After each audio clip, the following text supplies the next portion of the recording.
Before we can use the ratio formula in our advanced straight lines course, we have to understand the concept of ratio as it applies to distance.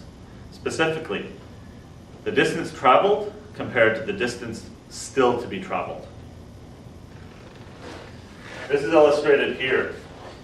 In the ratio formula, we have a value A and a value B, and this is what they represent. A represents the distance already traveled. B represents the distance yet to be traveled. If I am going to my friend's house and I have covered 3/5 of the distance, what is my A? The distance already traveled is 3. A equals 3. But the distance yet to be traveled, I have to calculate. If I have gone 3/5 of the way, I still have 2/5 of the distance to cover. B is equal to 2. The distance traveled is the numerator of the fraction that I'm using. But the distance still to be traveled is not the denominator. Let's look at some more examples. In example 1, I am halfway home. What is my A and what is my B? Well, if I'm halfway home, it means that I have traveled 1/2 of the distance, and I still have to travel 1/2 of the distance. That means there is a 1-to-1 ratio between the distance I've already traveled and the distance I still have to cover. A equals 1, and B also equals 1. Here's an example with a little drawing. Example 2.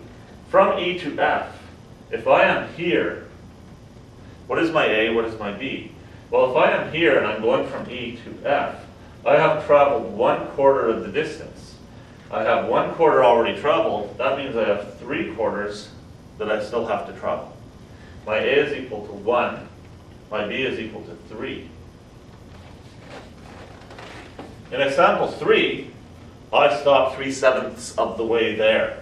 My A is 3, the 3/7 of the distance I have covered. And my B is going to be 4, the 4/7 of the distance I still have to cover. In example 4, I ran out of gas 9/11 of the way there. Now I'm going to show you what we're really doing when we calculate our A and our B. What we are doing is we are saying the distance already traveled is 9/11.